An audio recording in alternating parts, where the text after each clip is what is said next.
بسم اللہ الرحمن الرحیم جی السلام علیکم ناظرین، انٹرنیشنل 25 چینل کے اسٹوڈیو سے میں ہوں آپ کا میزبان طارق راجپوت جرال، ایک دفعہ پھر پروگرام تاریخی ہستیاں۔ ناظرین، جیسا کہ آج ہمارا یہ دوسرا پروگرام ہے، اس سے پہلے ہم نے پروگرام میں ذکر کیا کہ آپ صلی اللہ علیہ وسلم کی ولادت بعد شہادت سے پہلے کے جو معاملات تھے، جو واقعات تھے، جس طرح ان کا ذکر آیا مختلف کتب کے اندر، اور پھر جو ہمارے مہمان ہمارے ساتھ موجود تھے انہوں نے باقاعدہ طور پر حوالہ جات سے جو ہے وہ ہمیں اس کے متعلق بتایا بھی اور سمجھایا بھی۔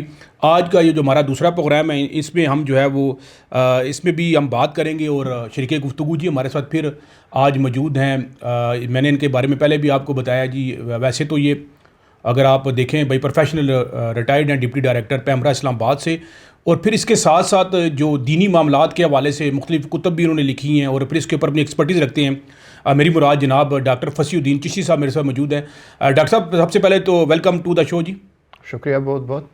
کیسے ہیں ڈاکٹر صاحب؟ ٹھیک ہیں جی؟ آپ خیریت سے؟ الحمدللہ، تھینک یو۔ اچھا ماشاء اللہ ڈاکٹر صاحب، جیسا کہ سوری میں نے آپ کو انٹرپٹ کیا، لیکن میں اپنے ناظرین کو یہ بات بتاتا چلوں کہ الحمدللہ جو ہمارا پہلا پروگرام تھا اس میں بھی آپ کی طرف سے ہمیں بہت زیادہ فیڈ بیک ملا، اور ہمیں خوشی ہوئی کہ جو میرا اور خاص طور پر ڈاکٹر صاحب کا جو مقصد تھا کہ خاص طور پر تاریخی ہستیاں کا جو کنسیپٹ ہے اس کو لے کر پھر آپ صلی اللہ علیہ وسلم کے حوالے سے جو میسیج تھا، جو پیغام تھا، اس میں جس طرح کا آپ کا فیڈ بیک آیا، اور ہمیں اسی فیڈ بیک کا انتظار ہے۔ تو ڈاکٹر صاحب شروع کریں جی آج کا پروگرام؟ جی بسم اللہ کریں، الحمدللہ۔ اچھا ڈاکٹر صاحب، میرا جو پہلا سوال ہے آج کے اس پروگرام نمبر 2 کے حوالے سے میں نے ذکر کیا، تو میں سب سے پہلے چاہوں گا کہ آپ صلی اللہ علیہ وسلم کی جو والدین ہیں ان کے متعلق جو ہے وہ ذرا تفصیل سے ذرا بیان کر دیں۔ بہت شکریہ۔ بسم اللہ الرحمن الرحیم۔ بہت شکریہ برادر طارق راجپوت جرال صاحب۔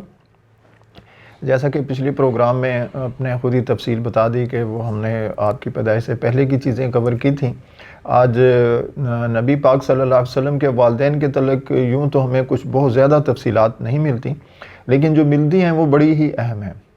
جیسا کہ جب ہم آپ صلی اللہ علیہ وسلم کے والد گرامی کے متعلق گفتگو کرتے ہیں تو ان کا ذکر ہمیں شروع کرنا ہوتا ہے جب زمزم کا جو کنواں تھا وہ لوگوں نے پاٹ دیا تھا، یعنی کہ اس میں کچرا وغیرہ مختلف چیزیں پھینکی اور وہ کنواں مکمل طور پر بند ہو گیا، اور پھر وہ یہ جاننا بھی مشکل تھا کہ اس وقت وہ کنواں کس جگہ ہے۔ بظاہر اس وقت آپ کو میری گفتگو سے لگ رہا ہوگا کہ یہ ریلیونٹ نہیں ہے، لیکن جب ہم تھوڑا سا اسی واقعے کے اینڈ پہ پہنچیں گے نا تو ناظرین جان جائیں گے کہ اصل مقصد کیا تھا، کیونکہ اینڈ پہ اصل چیز سامنے آتی ہے۔ تو ہوا یوں کہ چونکہ وہ کنواں بالکل ہی ڈسپیئر ہو چکا تھا، تو اللہ تعالیٰ نے حضرت عبد المطلب کو خواب میں وہ جگہ دکھائی کہ جہاں وہ اصل میں کنواں تھا، اور وہاں بتایا کہ یہ اس جگہ جو کچرا پڑا ہوا ہے، یہاں خون بھی ہے، اور یہاں پر چونٹیاں ہیں، اور یہاں کوا ہے کہ جو جس طرح دانہ چگتے ہیں وہ ٹھونگے مار رہا ہوگا، وہ سب کچھ آپ نے خواب میں دیکھا۔ تو پہلے تو انہوں نے اس خواب کو اگنور کیا، لیکن جب دوبارہ اور پھر تیسری دفعہ بھی انہوں نے یہ خواب دیکھا اور یہ کہا گیا کہ اس جگہ کو کھودو، یہاں زمزم ہے، تو پھر وہ اٹھے اور انہوں نے کدال وغیرہ جو کھدائی کا سامان ہوتا ہے لیا، اور اپنے بیٹے حارث کو اپنے ساتھ لیا۔ اس وقت ان کا ایک ہی بیٹا تھا، حارث۔ وہ باپ بیٹا گئے اور اس جگہ کی جب وہ پہنچے تو انہوں نے وہ ساری نشانیاں ایز اٹ از وہاں موجود تھیں، وہاں پر خون بھی تھا، چونٹیاں بھی تھیں، ایک کوا جو ہے وہ وہاں پر اسی طرح سے ٹھونگے مار رہا تھا، مکمل وہی خواب تھا۔ تو انہوں نے وہاں سے کھدائی شروع کی۔ جب کھدائی شروع کی تو ان کے جو قبیلے کے اور خاندان کے لوگ آ رہے تھے، پوچھ رہے تھے کہ آپ کیا کر رہے ہیں، تو وہ بتاتے تھے کہ اس طرح سے مجھے خواب میں دکھایا گیا اور میں یہ زمزم جو ہے وہ کنواں تلاش کر رہا ہوں۔ تو لوگ جو ہیں ان کا رسپانس اس وقت تو کوئی اتنا اچھا نہیں تھا، لیکن انہوں نے کھدائی جاری رکھی، اور جس وقت وہ مکمل کر چکے اپنے کام کو اور زمزم کا پانی سامنے آ گیا تو پھر لوگوں نے دیکھا کہ یہ تو زمزم حاصل کرنے میں کامیاب ہو گئے ہیں، تو وہ پھر بالکل ایک دوسری شکل میں سامنے آئے، اور انہوں نے کہا اور ایک کلیم کیا، انہوں نے کہا جی آپ بھی قریشی ہیں، ہم بھی قریشی ہیں، تو اس پانی پر ہمارا بھی حق ہے۔ لیکن حضرت عبد المطلب نے ان سے کہا کہ بھائی جب میں کنواں کھود رہا تھا اس وقت تو آپ میں سے کسی نے میری مدد نہیں کی، اس وقت تو آپ کا ایٹیچیوڈ ہی ڈیفرنٹ تھا، تو آپ کا کوئی حق نہیں، یہ اللہ تعالیٰ نے مجھے مرحمت فرمایا ہے اور میں ہی اس کا ساقی ہوں۔ تو اس سلسلے میں تھوڑی سی ان میں تلخ کلامی کہہ لیجیے، انہوں نے تو کچھ لوگ حضرت عبد المطلب کی سائڈ پہ ہوئے، کچھ لوگ دوسری طرف بھی ہوئے، لیکن ایٹ اینڈ فیصلہ یہ ہوا کہ یہ اس پر حضرت عبدالمطلب جو ہیں ان کا حق مان لیا گیا۔ یہاں تک معاملات ہو گئے، لیکن ایک چیز جس کو بہت گہری طریقے سے حضرت عبدالمطلب نے محسوس کیا، انہوں نے کہا کہ انہوں نے جو میرے خلاف محاذ آرائی کی ہے اس کی وجہ یہ ہے کہ میرا ایک ہی بیٹا ہے تو میری افرادی قوت کم ہے، اگر میرے زیادہ بیٹے ہوتے اور میری افرادی جس ہے کہ قبائلی علاقوں میں ہوتا بھی ہے، تو وہ انہوں نے اللہ تعالیٰ سے دعا کی کہ اے اللہ تو مجھے 10 بیٹے دے تو میں ایک تیری راہ میں قربان کر دوں گا۔ تو یہ انہوں نے قسم کھائی اور اس کے بعد اللہ تعالیٰ نے ان کو بیٹے دیے۔ انہوں نے 2 مزید شادیاں بھی کیں اور ان سے جب 10 بیٹے ہو گئے، جن میں سب سے چھوٹے جو ہیں وہ حضرت عبداللہ تھے جو نبی پاک صلی اللہ علیہ وسلم کے والد گرامی ہیں۔ تو جس وقت حضرت عبداللہ جو ہیں وہ چلنے پھرنے اور بات کرنے کے قابل ہو گئے تو حضرت عبدالمطلب جو ہیں انہیں اپنی قسم یاد تھی اور انہوں نے محسوس کیا کہ اب وقت آ گیا ہے کہ میں اپنی قسم کو پورا کروں۔ انہوں نے اپنے بیٹوں کو بلایا اور اپنی قسم کے متعلق آگاہ کیا، تو فرمانبردار بیٹوں جو ہیں میں کہوں گا بہت دلیر بھی تھے، تو انہوں نے کہا جی ٹھیک ہے ہم حاضر ہیں، اللہ کی راہ میں قربان کرنا ہے تو ہم حاضر ہیں۔ لیکن ایک اور یہاں امتحان جو حضرت عبدالمطلب کے سامنے تھا، کس کو قربان کریں؟ باپ تو باپ ہوتا ہے اور اس کے بیٹے اولاد ساری برابر ہوتی ہے۔ یس، تو انہوں نے پھر طریقہ یہ کیا کہ اپنے تمام بچوں کو ساتھ لیا اور خانہ کعبہ پہنچے۔ تو اس زمانے میں ایک طریقہ ہوتا تھا کہ تیروں سے نا فال نکالتے تھے، جیسے آج کل ہم پرچیاں نکالتے ہیں اور قرہ نکالتے ہیں نا، تو اس زمانے میں تیروں سے یہ فال نکلتی تھی۔ تو تیروں سے جو فال نکلی وہ حضرت عبداللہ کے نام آئی، تو ان کے لیے وہ قربان کرنے کے لیے وہ گھر آئے۔ جب قربانی کا سامان لے کے ان کے گھرے پہ چھری پھیرنے کے لیے نکلنے لگے تو ایک شور مچ گیا۔ سب سے پہلے تو بچے کی ماں بھی سامنے، اس قدرتی بات تھی انہیں آنا تھا، اور دوسرے لوگ خاندان کے سامنے آئے اور بنو زہرہ کا خاندان خاص طور پر سامنے آ گیا۔ پورے مکہ میں یہ بات نا فوری طور پر مشہور ہو گئی کہ عبدالمطلب جو ہیں اپنے ایک بیٹے کو قربان کرنے جا رہے ہیں۔ تو تمام اہل قریش اور خاص طور پر جو بنو زہرہ چونکہ ان کے ننیال تھے تو وہ آ گئے، لیکن حضرت عبدالمطلب نے کہا جی دیکھیں میرے لیے تمام بچے برابر ہیں اور میں نے جو قسم کھائی تھی اپنے رب کے سامنے میں نے اس کو پورا کرنا ہے۔ لیکن پریشر اتنا زیادہ تھا کہ انہوں نے یہ پھر فیصلہ ہوا کہ ان کی قربانی کی بجائے اونٹ یا کوئی اور چیز قربان کی جائے۔ لیکن اس کے لیے انہوں نے پھر وہ مدینہ شریف کے قریب ایک عورت تھی کاہنہ، وہ اس کے پاس گئے تو اس نے مشورہ دیا کہ آپ ایسا کریں کہ 10 اونٹ لیں، ایک طرف 10 اونٹ اور ایک طرف عبداللہ کو رکھیں، اسی طرح تیروں سے فال نکالیں، اگر اونٹوں پر فال آتی ہے تو 10 اونٹ قربان کریں، عبداللہ پر آتی ہے تو 10 اونٹ بڑھا دیں، دوبارہ فال نکالیں، اونٹوں پر آئے تو قربان کریں، عبداللہ پر آتی ہے 10 اونٹ بڑھائیں، اسی طرح 10 اونٹ بڑھاتے جائیں حتیٰ کہ فال جو ہے وہ اونٹوں پر آئے۔ تو حضرت عبدالمطلب جو ہیں انہوں نے اس بات کو ایگری کیا، وہ واپس آئے اور 10 اونٹ اور حضرت عبداللہ کے ساتھ جب فال نکالی تو حضرت عبداللہ پہ آئی، 10 بڑھائے 20 ہو گئے، دوبارہ فال نکالی، پھر عبداللہ پر آئی، پھر 10 بڑھائے، کرتے کرتے 100 اونٹ تک یہ جب پہنچا تو پھر وہ فال جو ہے اونٹوں پر آئی۔ لیکن حضرت عبدالمطلب نے سمجھا کہ کہیں یہ اتفاق سے نہ ہو گیا ہو، تو انہوں نے پھر دوبارہ اور تیسری مرتبہ بھی جب فال اونٹوں پر آئی تو انہوں نے سمجھا کہ اللہ تعالیٰ کی یہی مرضی ہے، لہٰذا انہوں نے 100 اونٹ ایک ہی وقت میں قربان کیے، اور پھر حضرت عبداللہ جو ہیں وہ ان کی قربانی مطلب ان کی قربانی جو ہے وہ جس طرح آپ نے بتایا، لیکن کیونکہ ڈاکٹر صاحب پھر شادی کے متعلق جو ہے کیونکہ ہم بات کر رہے ہیں آپ وسلم کے والدین کے حوالے سے، تو میں چاہوں گا کہ شادی کے متعلق، اور کیونکہ پھر آگے بھی ہم نے پروگرام کے اندر کافی سارے سوالات ہیں جن کا ہم نے آپ سے جواب لینا ہے، تو میں چاہوں گا کہ کائنڈلی اس پہ بھی ذرا بات کیجیے گا۔ ہاں جی، یہ بالکل۔ اس کے بعد حضرت عبداللہ کی جب ظاہر ہے کہ وہ جب بڑے ہوتے گئے تو وہ ایک بڑے خوبصورت نوجوان تھے اور بہت ہی اعلیٰ خصائل اور عادات کے مالک تھے، اور جیسا کہ پچھلے پروگرام میں بھی ہم نے بتایا کہ ایک عورت نے اپنے آپ کو شادی کے لیے پیش کیا، قتیلہ بنت نوفل نے، لیکن انہوں نے اس کو انکار کیا، اور پھر ان کی جو ہے نسبت طے ہو گئی مدینہ شریف کے خاندان بنو نجار میں ایک خاتون حضرت آمنہ بنت وہب سے۔ آمنہ بنت وہب کے والد جو ہیں وہ اس وقت انتقال کر چکے تھے، اور ان کے چچا جن کا نام وہیب تھا وہ ان کے زیر سایہ تھیں۔ تو وہاں جب نسبت طے ہو گئی تو اسی جگہ آپ کے والد محترم عبد المطلب نے بھی ان کے وہیب کی بیٹی جن کا نام حالہ تھا، حالہ بنت وہیب کے ساتھ حضرت عبد المطلب کی نسبت طے ہوئی۔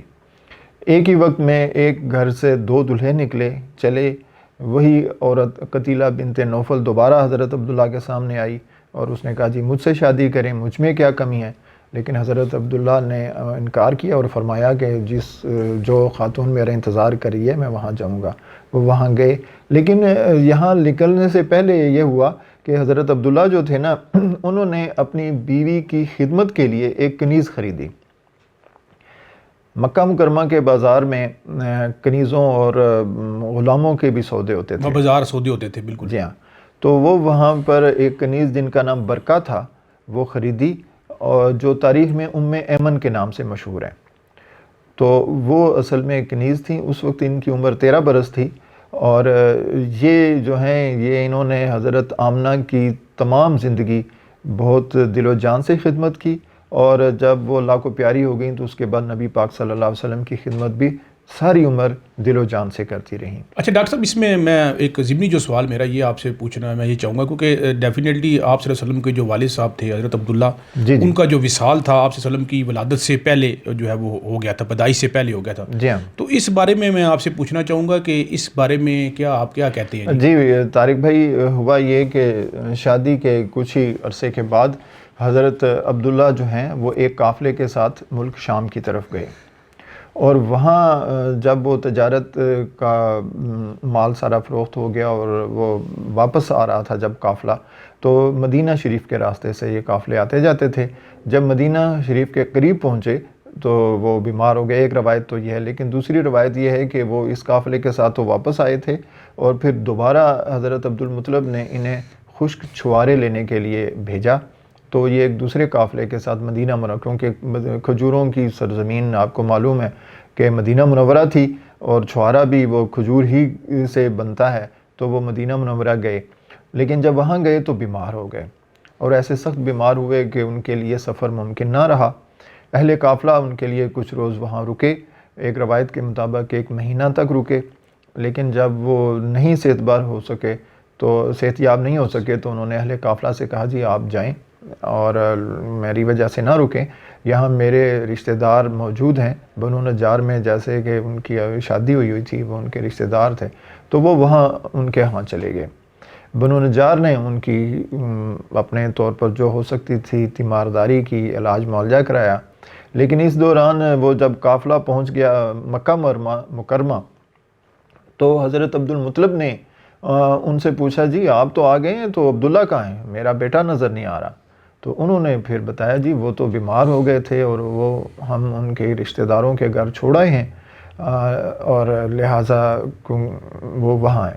تو حضرت عبد المطلب نے فوری طور پر اپنے بڑے بیٹے حارث کو روانہ کیا کہ آپ جاؤ اور اپنے بھائی کی خبر گیری کرو۔ جس وقت حضرت حارث وہاں پہنچے ہیں تو حضرت عبداللہ کا انتقال ہو چکا تھا۔ تو ان کے جو ریلیٹیوز تھے انہوں نے بتایا کہ جی ہم نے اپنی طرف سے جو ہو سکتا تھا ان کی تیمارداری، علاج معالجہ، خدمت جو ہو سکتی تھی کی، لیکن اللہ کو یہی منظور تھا۔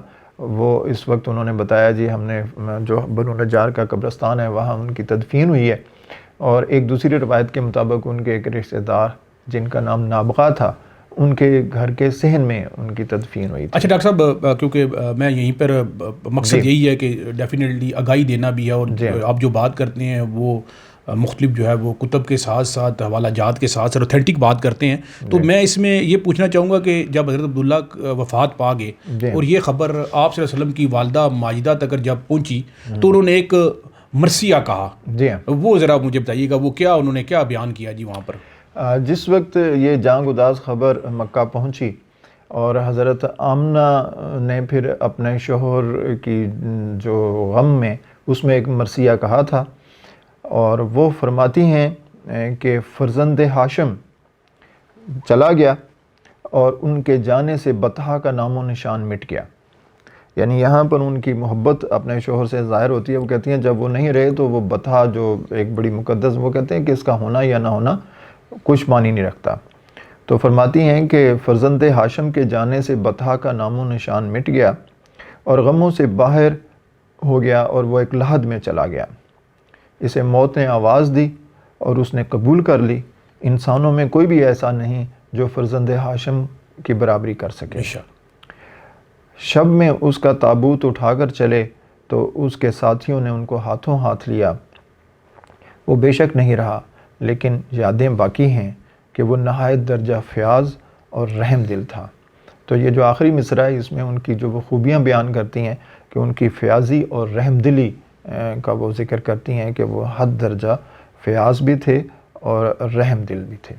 جی ظاہری بات ہے ڈاکٹر صاحب، اللہ تبارک و تعالیٰ نے بھی ان کا جو چناؤ ہے، انتخاب ہے، پھر آپ صلی اللہ علیہ وسلم کے وہ والد محترم تھے. جی ہاں. تو میں یہ پوچھنا چاہوں گا کہ جب حضرت اللہ اس دنیا سے تشریف لے گئے تو پیچھے وراثت میں کوئی ترکے میں کیا چیز انہوں نے کوئی چھوڑی؟ جی طارق بھائی، بڑا اہم سوال ہے. ان کے ترکے میں ایک تو جس گھر میں نبی پاک صلی اللہ علیہ وسلم کی ولادت ہوئی، ایک یہ گھر ہے. دوسرا یہ کنیز ام ایمن جن کا اصل نام برکہ تھا. اس کے علاوہ اوراق اونٹ تھے، 5 عدد اونٹ تھے یہ. ہاں یہ میں ضرور پوچھوں گا آپ کو، اوراق اونٹ کے حوالے سے میں ضرور چاہوں گا. ہاں جی. اور یہ سے ایک خاص قسم کی نسل ہے جس کو اوراق، اصل میں اراک نام کا ایک پودا ہے، درخت ہے جس کے پتے یہ اونٹ کھاتے ہیں. اس نسبت سے ان اونٹوں کو اوراق اونٹ کہا جاتا ہے. ٹھیک ہے. تو ان کے علاوہ بھیڑوں کا ایک گلہ تھا، وہ بھی ان کے ترکے میں تھا. جی اچھا ڈاکٹر صاحب، کیونکہ ظاہری بات ہے باحیثیت مسلمان اور پھر آپ صلی اللہ علیہ وسلم کا امتی ہونا یہ بھی ہمارے لیے بڑی اعزاز کی بات ہے. جس طرح پچھلے پروگرام میں بھی ہم نے ذکر کیا کہ نبیوں نے جو ہے وہ اس امتی ہونے میں جو ہے وہ دعائیں کی ہیں، درخواست پیش کی ہیں. جی ہاں. تو میں یہ پوچھنا چاہوں گا کہ جب آپ صلی اللہ علیہ وسلم اپنی والدہ محترمہ کے شکم مادر میں تھے تو وہ جو انہوں نے کیا کیا چیزیں روحانی حوالے سے، دنیاوی حوالے سے وہ چیزیں جو ہیں وہ ذرا بیان کیجیے گا، ذرا وہ کیا منظر تھا، جو منظر کشائی ذرا کیجیے گا وہ. جی یہ بہت اہم بات ہے کہ جس وقت آپ صلی اللہ علیہ وسلم شکم مادر میں تھے تو اس وقت آپ کی والدہ محترمہ حضرت آمنہ فرماتی ہیں کہ انہوں نے ایسی کوئی چیز یا ایسی تکلیف یا ایسا بوجھ محسوس نہیں کیا جیسے کہ اکثر خواتین محسوس کرتی ہیں. تو وہ جس وقت آگے ایک روز ایسا ہوا کہ وہ سونے اور جاگنے کی درمیانی کیفیت میں تھیں تو ایک فرشتہ آیا اور اس نے ان سے مخاطب ہو کے کہا کہ کیا آپ جانتی ہیں کہ آپ امید سے ہیں؟ انہوں نے کہا نہیں، میں تو ایسا کچھ محسوس نہیں کرتی. تو اس فرشتے نے بشارت دیتے ہوئے کہا کہ آپ اس امت کے سردار اور پیغمبر کے لیے امید سے ہیں، اور یہ کہ یہ حمل جو ہے سوموار کے دن ٹھہرا ہے. تو فرماتی ہیں کہ اس وقت سے پھر مجھے یقین ہو گیا کہ میں امید سے ہوں. لیکن پھر وہی بات ہے کہ وہ کہتی ہیں کہ مجھے پورے عرصے میں آپ صلی اللہ علیہ وسلم کی ولادت کے عرصے تک کسی قسم کی کوئی تکلیف یا بوجھ محسوس نہیں ہوا. لیکن ہاں جس وقت ولادت کا وقت قریب آیا تو وہی فرشتہ دوبارہ آیا اور اس نے ایک دعا سکھلائی. اس نے کہا جی آپ یہ کہو کہ اے اللہ، میں اس بچے کے لیے ہر حاسد کے شر سے اللہ واحد و صمد کی پناہ چاہتی ہوں. تو یہ دعا آپ نے ریپیٹ کی اور اس کے بعد وہ آپ اپنے گھر میں اٹھتے بیٹھتے یہ دعا کیا کرتی تھیں. تو خاندان کی خواتین جو ہیں انہوں نے ان سے پوچھا کہ یہ آپ کیا پڑھتی رہتی ہیں؟ تو انہوں نے بتایا کہ جی اس طرح سے مجھے ایک فرشتے نے یہ دعا سکھائی ہے. تو انہوں نے سمجھا کہ یہ جو ہے فرشتہ وغیرہ کیسے ہو سکتا ہے، تو انہوں نے کچھ اور سمجھا اور انہیں کہا کہ جس طرح سے ٹوٹکے ہوتے ہیں نا خواتین میں، تو انہوں نے کہا جی آپ اپنے گلے میں اور بازوں میں نا لوہا پہنیں. تو انہوں نے ایک ہار کے طریقے سے کچھ لوہا اپنے گلے میں اور بازوں میں پہنا، لیکن وہ کچھ دنوں میں خود بخود ہی کٹ کے گر گیا. اس کے بعد پھر انہوں نے کوئی وہ ایسی چیز اپنے گلے میں نہیں پہنی، حتیٰ کہ جب ولادت کا وقت قریب آیا تو وہی فرشتہ آیا اور اس نے بتایا کہ آپ اس بچے کا نام جو ہے وہ احمد رکھیں. تو اس کے بعد پھر ولادت کے معاملات شروع ہوئے. اچھا یہ تو ڈاکٹر صاحب ہو گیا، میں اسی پہ آنا چاہ رہا تھا جس طرح آپ نے کہا یہ تو ولادت بعد سعادت کے جو پہلے علامات تھے اس پہ ہم نے بات کر لی، پھر جو واقعات کے اوپر ہم نے بات کی، پھر آپ صلی اللہ علیہ وسلم کے والد محترم کے حوالے سے بات کی. تو اب میں یہ چاہوں گا جب ولادت بعد سعادت جب ہو گئی تو اس کے متعلق جو ہے نا وہ آپ کیا کہنا چاہتے ہیں، کیا بتائیں گے؟ اس سلسلے میں جو ہے حضرت عبداللہ بن عباس کی روایت ہیں اور ابو جعفر محمد بن علی جو ہیں وہ بھی روایت کرتے ہیں کہ نبی پاک صلی اللہ علیہ وسلم کی جو ولادت باسعادت ہے وہ ربیع الاول کے مہینے میں ہوئی اور سوموار کے روز ہوئی۔ ان کی تاریخ کے بارے میں کچھ اختلاف ہے، بعض لوگوں کے خیال سے 9 ربیع الاول تھی، کچھ 12 ربیع الاول کہتے ہیں، اور بعض کے نزدیک 18 بھی ہے۔ ہمارے جو علاقے کے علماء ہیں وہ چونکہ 12 ربیع الاول کو زیادہ دیتے ہیں، لہٰذا ہم عید میلاد النبی 12 ربیع الاول کو مناتے ہیں۔ تو اسی اہم بات یہ ہے کہ آپ کی پیدائش سے تقریباً 55-60 روز پہلے وہ واقعہ ہوا جو ابراہا نے جو خانہ کعبہ پہ جو حملہ کیا تھا، جی ہاں، تو وہ وہی سال تھا، اور اس کے متعلق سورہ فیل بھی قرآن پاک میں موجود ہے۔ تو اس واقعہ کے تقریباً 55 روز کے بعد آپ صلی اللہ علیہ وسلم کی ولادت باسعادت ہوئی۔ جس وقت آپ صلی اللہ علیہ وسلم کی ولادت ہوئی تو حضرت آمنہ رضی اللہ تعالیٰ عنہ فرماتی ہیں کہ میں نے محسوس کیا کہ میرے جسم سے نور کا ایک حالہ یا میرے جسم سے نور نکلا ہے، اور اس کی روشنی ایسی تھی کہ انہوں نے مشرق و مغرب تک ہر چیز کو اس روشنی میں مشاہدہ کیا۔ وہ مصر کے جو قصر تھے ان کے ایوان بھی انہوں نے دیکھے، اور وہ جو بصرہ کے اونٹوں کی گردنیں بھی وہ فرماتی ہیں کہ مجھے نظر آئیں۔ ساتھ میں اہم بات یہ تھی کہ آپ صلی اللہ علیہ وسلم جب پیدا ہوئے تو کسی قسم کی آلائش آپ کے ساتھ، جیسے اکثر بچے، کوئی بھی بچہ جب پیدا ہوتا ہے تو اس کو آلائش دائیاں صاف کرتی ہیں، نہلایا جاتا ہے بچے کو، لیکن آپ صلی اللہ علیہ وسلم کے ساتھ قطعاً کوئی آلائش نہیں تھی۔ آپ مختون تھے، مختون کے معنی ہے کہ ختنہ جو تھا وہ ہوا تھا، اور ناف بریدہ تھے۔ ناف بریدہ کے معنی ہے کہ آپ کی ناف کٹی ہوئی تھی۔ ہر بچے کی ناف جو ہے وہ دائی کاٹتی ہے پیدائش کے وقت، لیکن آپ صلی اللہ علیہ وسلم کی ناف کٹی ہوئی تھی اور ہر طریقے سے پاک صاف تھے۔ جب پیدا ہوئے تو زمین پر آ کے آپ گھٹنوں کے بل بیٹھے ہوئے تھے، اور ایک مٹھی خاک ہاتھ میں لی اور یوں سر اوپر آسمان کی طرف اٹھایا۔ تو اس وقت پھر جو ایک وہاں پر عورت تھیں، ان میں ایک تو صبیہ جو تھی، کنیز تھی، یہ اصل میں ابو لہب کی کنیز تھی، یہ بھی وہاں اس کمرے میں موجود تھی، اور ایمن جو ہیں یہ بھی تھیں۔ تو پیدائش کی خبر لے کے صوبیہ جو تھیں وہ گئیں، اور انہوں نے حضرت عبد المطلب کو آگاہ کیا، ان کے بیٹے اور دوسرے خاندان کے لوگ بھی تھے۔ انہوں نے جب بتایا تو وہ کھڑے ہو گئے اور کہنے لگے کہ میرا یہ بیٹا بڑا ہی شان والا ہوگا، اور اس میں کوئی شک نہیں کہ آپ کی شان ماشاءاللہ ڈاکٹر صاحب، اس میں کوئی شک نہیں ہے، کیونکہ وقت دامن میں جو ہے وہ ٹائم کی جو ہے وہ کمی کی وجہ سے، لیکن ڈیٹیل سے ہم نے بات کی، اور یہ جو ہمارا ٹاپک ہے انشاءاللہ نیکسٹ ہم پروگرام میں بھی اس کو کنٹینیو کریں گے۔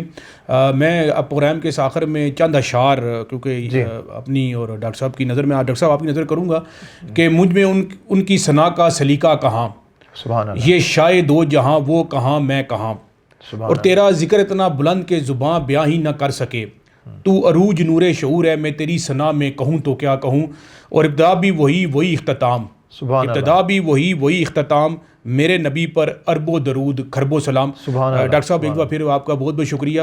انشاءاللہ اسی ٹاپک کو اگلے پروگرام میں کنٹینیو کریں گے۔ اپنا خیال رکھیے گا۔ اللہ حافظ۔ اللہ